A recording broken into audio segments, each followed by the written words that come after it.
Hello everybody and welcome to the Real Tarot 1123. I hope all of you are doing very well. I'm just adjusting the volume. Yep. This is going to be I think I can call it, this will fall into the Wicked Wednesday category. This is for my series Wicked Wednesday. I know I haven't posted like the movie star, what is that? My Monday series and the Wednesday series. I just had a lot going on. Anywho, I just wanted to, I was like, even today I was kind of struggling. So I decided, I have to and get this video out. This is for the Wicked Wednesday series, and I decided to do this case, even though it should technically fall under the movie star Mondays or whatever. This is for Thelma Alice Todd. Well, Thelma Todd was a movie star way back when. She was born on July 29th, 1906, and she passed on December 6th, 1935. So basically 25 years. And in that brief period of time that she was a Hollywood actress, she had acted in quite a few movies, okay? So I don't know if I've done a video for her. I don't know why it kind of seems familiar. Maybe it's because a whole bunch of people, in Hollywood, age doesn't matter. Seems like a lot of people in their mid to late 20s die, as in the movie industry, the 27 Club or 28 Club, whatever they call it. But she was born in 1906 and she died in 1935, really, really young. Well, they say that she died in an accident, an automobile accident, but I am not so sure. And the reason I decided to do this reading for her is she is she is, why is this thing not sitting properly? You know how I get visually, whatever. She was pretty successful in the brief years that she was in Hollywood, like really successful, okay? She did some really, really interesting projects with quite a few A-list actors around that time. And she was a bit of a firebrand also. So let's take a look and see what's going on with her. Not many people know her. Very unfortunate, that so many people they pass without even being given any credit. And then again, on the other hand, this happened way back in 1935, so I'm sure a lot of us don't know anything about Hollywood actors and actresses around that time, or much about them. All right, so let's get started. My energy has been so off, y'all. It's not even funny. It's so off. And that's why I've been really, really struggling to get to be motivated and doing these videos. It's been a bit of a struggle. I don't know why. But anywho. So she was born on July 29th. July 29th. So she's a Leo. Did I say Cancerian? No, she's a Leo. So, and she died on December 16th. That would be Sagittarius season. Okay, so Leo, 6th house. 6th house is Capricorn. Right? 1, 2, 3, 4, 5, 6. 7th house is Aquarius. Right? Aquarius.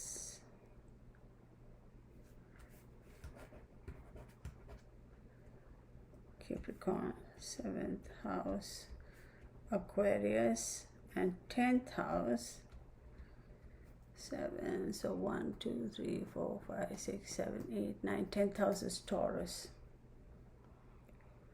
Okay, so she was born on July 29th, 1906 and died on December 16, 1935. I'm not so sure it was an accident. That much I can tell you. So 6th, 7th, and 10th houses. 6th house talks about work, health, discipline, and habits. 7th talks about friends, marriage, partners, contracts, and relationship. And 10th house talks about career, reputation, morals, and life goals, among other aspects. Okay, so let's take a look and see what's going on for her. Thelma, Alice. Well, right off the bat, we have Gemini pop up. I'm going to say she was very, very mercurial in her nature. Now, keep in mind, we just have a date of birth. We don't have the time of birth and city and state of birth kind of thing. So Gemini says dual personality. There was this very, very creative side to her character, and also a very kind of a volatile side to her character. Very mercurial, very quick to change her mind, very impulsive, that side to her character. And also, I would say a little bit of a quick and sharp in her words and her speech, right? So some of that too. So quick to cut people down with her speech. Taurus, we are not surprised because Taurus is her 10th house. That's showing up over here. So when we talk about career, reputation, morals, and life goals, and Taurus is a sign that has this great need to want to feel that security. It's not, so let me give you this as an example. It's just not very simply a case of, oh, I have a house, right? I mean, for them, security goes, or I own a house. For them, security goes beyond that. It's like, I should own the house free and clear of all debt. That would be true security for them. So for her, she did put a lot of stock in her career. A lot of stock for her career and her reputation was what gave her that sense of security, sense of accomplishment. She actually relied on her career for feeling secure and feeling accomplished, right? And stability too. So then Gemini, so Leo, 12, 11th house is Gemini, so 11th house, yeah, let's leave that. Then she has Sagittarius here. Oh my God, her sister sign shows up. Sagittarius is 1, 2, 3, 4, 5, and 5th house talks about love affair, speculation, and that sort of a thing. Now remember, I said Gemini for her. For her, Gemini is going to be the 11th house. So 11th house would be like-minded people, groups, and friends. Yeah, she did have friends in different places. Right? It wasn't just a particular demographic of people who she would call friends. She had people in high places as friends. She called people in low places as friends. She also called people with questionable backgrounds as friends. You know, that kind of a personality. She didn't give a flip. And then we have Mercury again. So yes, that re-emphasizes the fact that she was very, very mercurial that way. Dual personality type of a thing, right? There's a very creative, stable, needing stability, needing security, being able to focus on work and accomplish a lot of things. And the other aspect was to heck with it all, that kind of an aspect, right, to her character. Then we have Capricorn. Capricorn is her 6th house. And 6th house, let me put this sheet of paper, 6th house talks about work, health, discipline, and habits. Now with Capricorn over there, she could be very disciplined while she was doing a project. She could be very focused, very focused when she had to do a project or when she was working on a project. Now this also tells that she could be particular in how she did the job, right? Take 1, take 2, take 3, take 10. It had to be just so for her. That Saturn and influence on Capricorn over there was like she was constantly learning and becoming better. So that's how she looked at her work. I mean, she might not have shown it out, but she would constantly keep watching, observing, fixing, improvising as she went along. Very interesting character. She's one of those really very, very interesting characters. A little bit of recklessness too. A little bit of, shall we say, wanting and needing attention, a little bit of attention seeking. But then again, you know, when you're in the industry such as Hollywood, I'm sure they all are a little bit attention seeking. I mean, you know, what are you going to do? No, I think I'll just stick to these cards.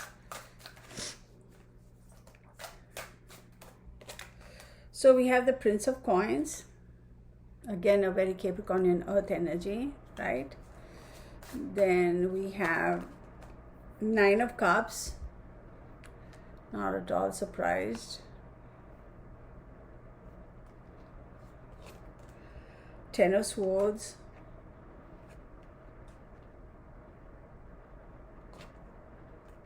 Not surprised. We have the Emperor card. And we have the Strength card. I am not at all surprised. So let's take this from the top. So the Prince of Coins is on the Gemini card. Now, Gemini is an air sign, remember? And I said Gemini is the 11th house for her, correct?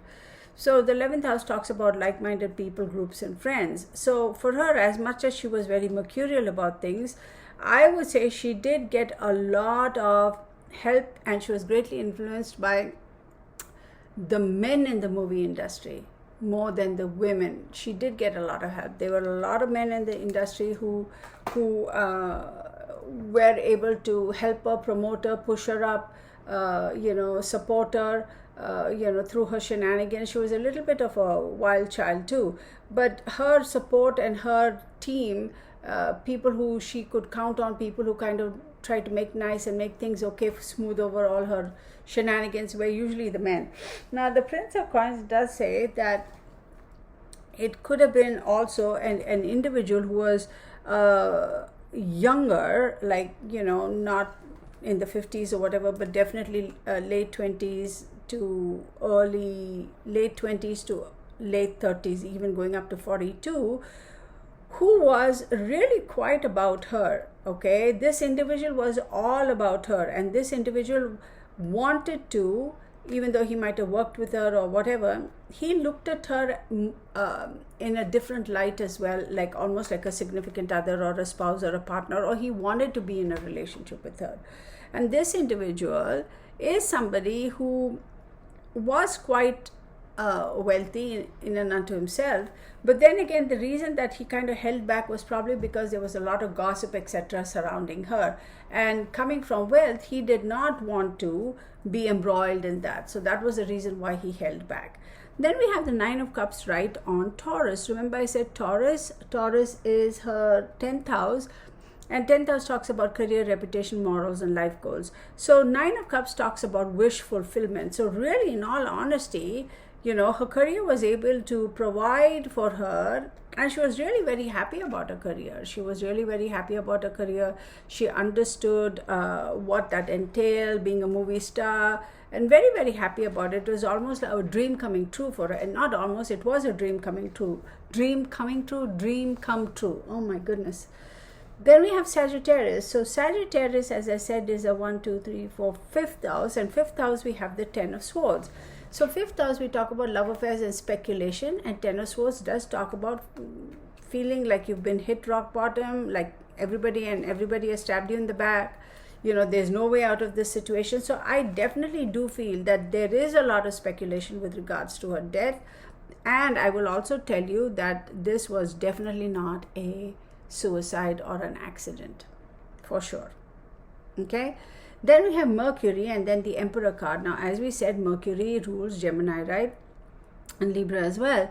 But this mercurial energy of hers, you have the Emperor card over there, and the Emperor card is an Aries card. She has Sagittarius, she has, okay, the Aries card, this card, the Emperor card, talks about independence, the ability to accumulate wealth. I don't know what's going on, girl. Seriously, y'all. Seriously. Whew. All right. Ability to create wealth, ability to make decisions, financial decisions, etc. Like I said, she was even mercurial there, even though she had the ability and she was creating a lot of wealth for herself because she was a movie star, and being as young as she was and the number of movies she starred in. There is this individual who is somebody, probably the studio head or whatever, who towards the end felt that she was getting out of control, that her shenanigans were getting out of control. And remember I said she had friends in high places, she had friends in low places, so there was a lot of drama going on there. I'm saying there is a individual over there, he's probably dead, individual who was controlling things from behind the scenes. This could have been a studio executive or somebody in power over there. He was trying to control and trying to kind of limit her shenanigans and trying to kind of make nice and say, no, she didn't do this, try to avoid all the scandals. But I think he started getting a little upset with her. And again, I wouldn't be surprised if the same individual had something to do with, she had friends in low places, like some nefarious connections and activities, the wrong crowd, some financial exchange over there, of business dealings and goings on. Then on Capricorn, which is her sixth house talks about work, health, discipline, and habit. She has a strength card there, which is Leo. Look, she's got Sagittarius, Aries, and Leo show up here. And the strength card says, use your head, not your heart, have the power and the courage and the fortitude and stand your ground, stand in your power.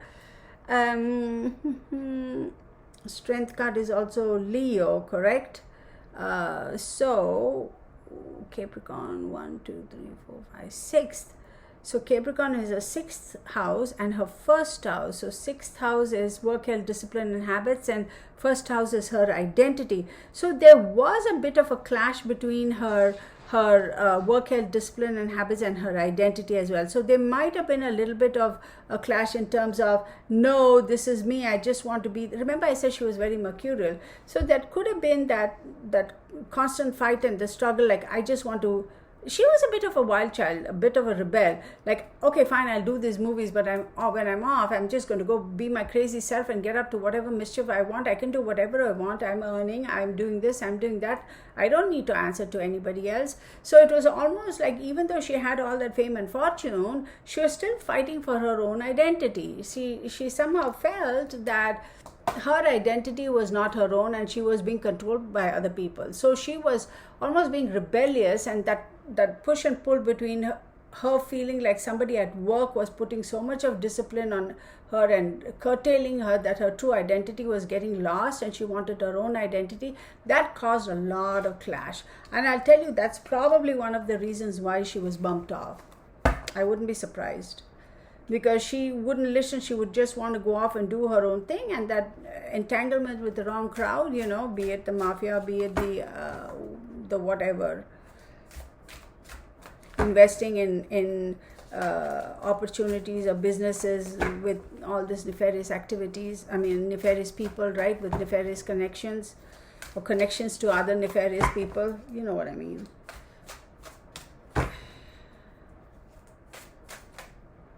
All right, so she has a prince.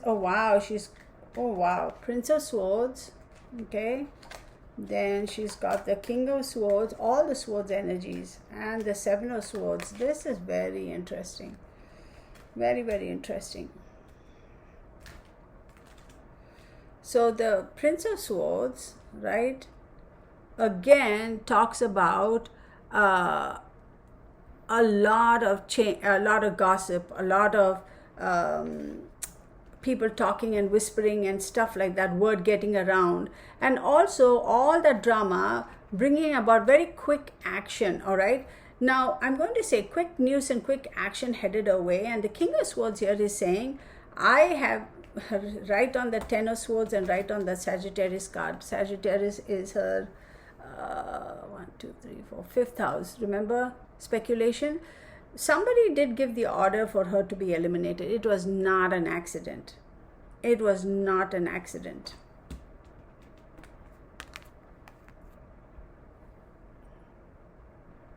Somebody has given the go ahead and said, no, you need to set it up in such a way that she's gone. And then you have the Seven of Swords right on top of the Emperor card and the Mercury card. So Seven of Swords talks about betrayal, theft, dishonesty, and running away. Absolutely, absolutely, there was betrayal there, right? She was betrayed because it was not a natural death. It was not an accidental death. There was betrayed. There was something that was stolen, right? There was a lot of dishonesty. Her life was stolen. So absolutely, the cards are telling us exactly that, reiterating. This is going to be a short one, y'all. Just because my energy is so depleted. So I don't know. I've noticed the past 2.5, 3 weeks now. Every time I do cards, I just, first and foremost, finding the motivation to do it.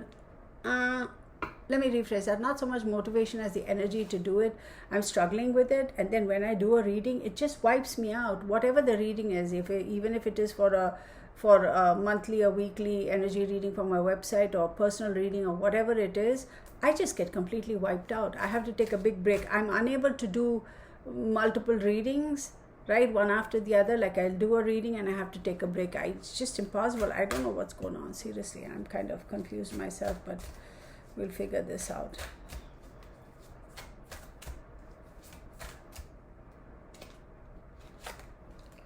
We have the King of Coins. A lot of people showing up.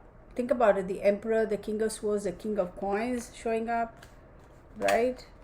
We have the Eight of Coins, right? Let's take this guy. And we have the Challenge card. Oh my God, not at all surprised.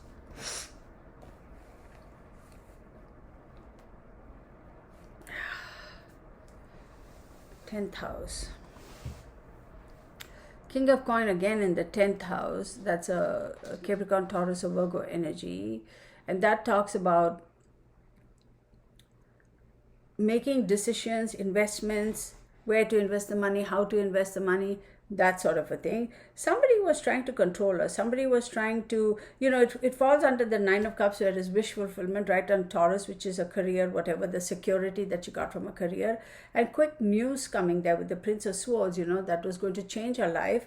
And then you have the King of Coins. So this was definitely going to impact her ability to make investments, her ability to make decisions with regards to her own money and funds. But there is somebody else over here who is trying to kind of take control of her finances. There is somebody here who's definitely trying to take control of her finances. And then we have the Eight of Coins right under the Sagittarius, King of Swords, Ten of Swords, and Eight of Coins. This is telling me for sure this was like a hit job. Somebody was paid to carry out this particular act of violence. This was not an accident. It was not an accidental death. It was not a natural death. Somebody was paid to take out this. This individual is like a paid hitman type of a thing, or an organized thing. Somebody was paid to get this job done. Then we have 7, which is a challenge. That is a Chariot card, and Chariot card is a Cancer card, right? And the Cancer card, as we know, it talks, and she's a Cancerian. It talks about maintaining a focus, trying to maintain balance, ensuring that you know how to harness and manage all the energies around you. But for her, I feel that towards the end, it was just impossible, because it falls under, look at this. Let me hold the cards up for you guys in a way that you all can see. Oh, come on, dude. So this is how it popped up. Oh, hold on. I'm covering the card. So Mercury, then you have the King of Swords, then you have the Emperor, and then you have the Chariot card. So somebody felt that she was going to completely destroy or rip apart all of this thing that we built, and they definitely felt like they were losing control, losing balance, and she herself felt like she had lost control, because they were, with the Seven of Swords, there was so much of theft and disappointment and betrayal and dishonesty, etc. And she completely lost balance. She was like, it just completely kind of, what's the word, threw her off, if you will, right?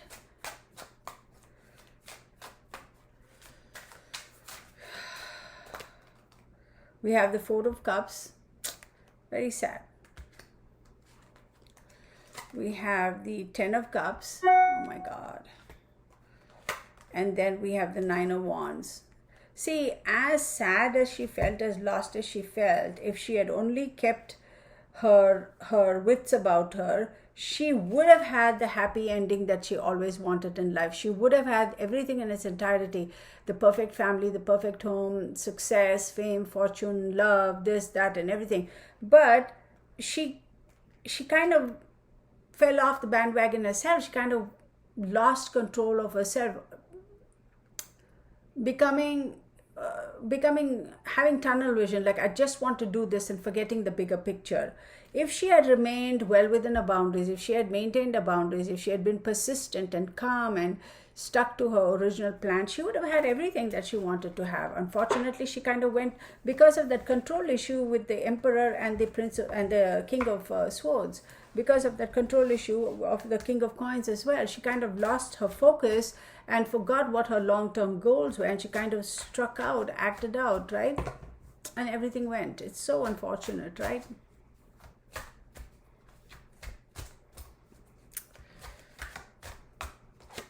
And you have the Six of Cups, which is victory, right? And celebration. And you have introspection, right? And one more. Well, actually, these two want to come out together. King of Wands, look at that. And then Four of Coins. Yeah, this is crazy. So the only king that we don't have here, see, we have the Emperor, we have the King of Wands, King of Coins, King of Swords, and do we have the King of Cups? I thought I saw King of Cups. No, we don't have the King of Cups.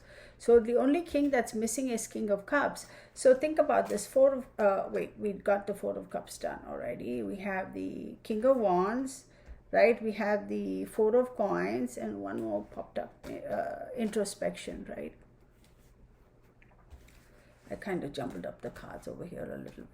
Introspection. So what this is telling me is there is a lot of people in power, right? This could all be movie executives. It could be people from, the wrong side of the track who she was doing business with. All powerful males, okay? There was a lot of power struggle between themselves for her, trying to control her. So, or this could also be that she was having multiple affairs, or maybe had multiple spouses. I didn't look into any of that. But Four of Coins also talks about, look at this, feeling very insecure, not wanting to open that little treasure box, right? Hanging on, holding on for dear life, not willing to open that up, absolutely not willing to give it up. So I wonder if there was some finance, and look at this almost looks like a pirate over here, this guy, right? So, and she's right there in the mirror, look at that. So I want to say that maybe there was some investment she made, and a lot of money that should have been given to somebody else, and she was not willing to divulge as to where that money went or what's going on with that money, which kind of must have pissed off everybody. And then you have the introspection card, which is the Hermit card, right? Looking inward, trying to find a way, right? Wisdom and healing, trying to kind of introspect and see, hey, what could we have done differently? Because I think that money has been lost. So I do believe this has got a lot to do with finances, right? Big money, whatever big money was in those days. And a lot of people trying to get control of it, maybe even mismanagement of funds, right? So money that she put away or she invested with somebody but was not willing to divulge the details to certain other people over here, and they were upset because she's like, no, that's my money or whatever, and that's why they figured, okay, let's just bump her off, she's no use to us. Or there's also a possibility that they were very, very afraid that she was going to blab, right? And she was going to destroy their reputation, the secrecy, all the nefarious shenanigans they would do, even movie executives way back when. So they were like, you know what, we can't afford to take that chance, and we got to get rid of her. It's very, very unfortunate when these things happen, but y'all, it has happened forever and a day in Hollywood. It happens in other entertainment industries around the world. It's not going to stop today. We all know that. And it's going to continue to happen, right? So what are we going to do about that? Let's get a couple more cards and I'll stop this.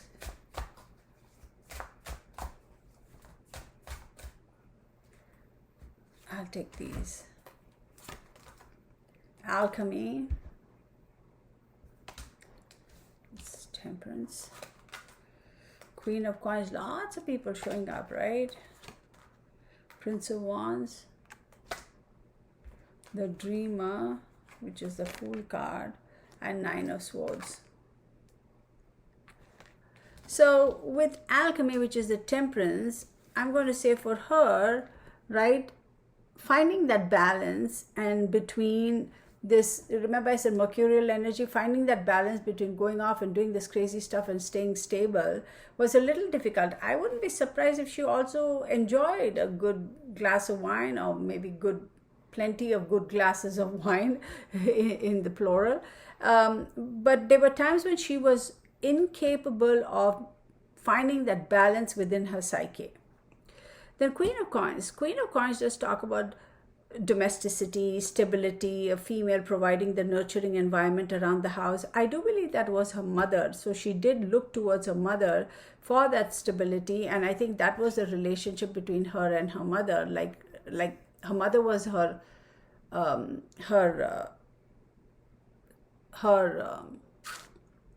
stabilizer, the grounding element, right, that she needed and she relied on. And I don't know if her mother had already passed or not. I don't know. But then we have the Prince of Wands, because we have the dove over here, which could signify that maybe her mom died young. But then we have the Prince of Wands, right? So this, we talk about being free-spirited, creative, and also being a little bit spoiled. So she might have been a little bit spoiled. Maybe that's how she was, that level of stardom at such a young age. She felt that, she was just, she had earned it, justified, that type of a psyche. Then we have the Dreamer card, which is the Fool card. Now, the Fool card does talk about venturing off into a new, whatever, adventure, whatever. But here the Fool card also says not wanting to be held responsible for one's weaknesses. That's what I'm getting here, the energy here. It's not just about, oh, I'm just going to go off to have fun. Here, she chose not to accept responsibility for some of her shenanigans, even though she knew very well that those shenanigans were absolutely not acceptable. And I have my Saint Bernard staring at me. What are you trying to do to me, boo? I'm not done with this reading. I've been getting the stare down all day today because it got to a point where whenever we go to the dining room to eat, or even the breakfast nook, the moment I go into the kitchen, he's right on my tail. He's like, oh, you're going to eat something, oh, you're going to drink something. That means I need something to eat, I need something to drink. And it's like, where are your manners, dog? Like, seriously, where are your manners? So I just had enough. And then I when was it, yesterday or day before in the afternoon, I think I kind of reprimanded him and I chased him out of the dining area while we were having dinner. And ever since then he's pouting because he tried to come back and join us. What he'll do is the usual, right? Big dog like that. He'll get under the dining table and he'll try to stand up. I mean, it's a solid wood dining table, but then it's like constant thumping there, and then he wants to all kinds of mess. So finally I was like, you're not coming anywhere here. You're going to go sit on your bed and wait until we are done. And when we are done, you can come and eat. So he's been mad at me ever since then. And he tried to weasel some goodies out of me today. And I didn't give in, because usually I'm a sucker. I just give in, I cave. And I'm like, no, I'm not. So he's giving me the what do you call, the death stare, death glare, whatever. So yeah, emotional blackmail. A 9-year-old Saint Bernard gets to do that. How fun. And then we have the 9 of Swords. A 9-year-old Saint Bernard, 9 of Swords. So with the 9 of Swords, there is a lot of grief, anxiety, and depression. So I think when she started realizing that, moments of, I know I should take responsibility, but heck, I'm not going to take responsibility for that. Look at me. But I also want to say, with this grief, anxiety, and depression, I would not be, look at this card, y'all. I would not be surprised where she was a little concerned and worried for her health, for her life. And I wouldn't be surprised if the mother was also a little bit worried about it. And I think the mother might have had conversations with her to be careful who she associates herself with. So yeah, I'm going to say this card also kind of, to me, tells me that hers was not a accident, hers was not a suicide. It was 100% elimination, that kind of a thing. 3 of Coins. This is by a group of people who were very vested in her profession, her career, her finances. A group of people. Reflection, right, which is the hangman in the traditional tarot, and 10 of coins. Absolutely, this was execution. This was by a group of people who were associated with her either via the movie industry or via her investments with the wrong crowd, and they are the ones who eliminated her. They did most certainly try to look at different ways and aspects of how can we kind of rein her in and how can we safeguard our monies, but because they couldn't, they decided to eliminate her, because I think she also said, I'm not going to give it to you, that's my money, I'll do whatever I want, who are you to ask? And they were like, okay, let's just get rid of her. That's what I think. It was not a natural death nor an accident. This is one of my shorter videos. I want to say, I remember when I remember when I started, I was like, I'm going to try to keep them within 30 minutes or 45 minutes, and slowly started creeping up to an hour. So it's been a while since I've done a video for just this period of time. So I'm going to stop with this. Thank you so much for watching. I do appreciate you all. If you all want a personal reading or a private reading, feel free to visit my website, www.therealtarot1123.com, and you can also kind of email me. All that is in the description box. I do post card for the day every day, at least almost every day, on all my social media channels. All that information is in the description box. I have another channel, The Real Astrology 1123, where I focus only on astrology. I post monthly, weekly, and year ahead, and I also do personal astrology charts and consultations. All that information is going to be on that channel's description box, so head on over there and have a look at it. I do appreciate my subscribers, and for those of you who have just stopped by, I hope you subscribe and become a part of the Real family. Please hit the bell icon so you'll be notified when I post videos, and also give me a thumbs up. It really does help, and I thank you in advance. And don't forget to join me on Fridays, every Fridays, 7 p.m., 1900 hours Central Standard Time. I have live streams on YouTube, okay? So thank you so very much, everybody. Blessed be, and see you in the next video. Bye for now.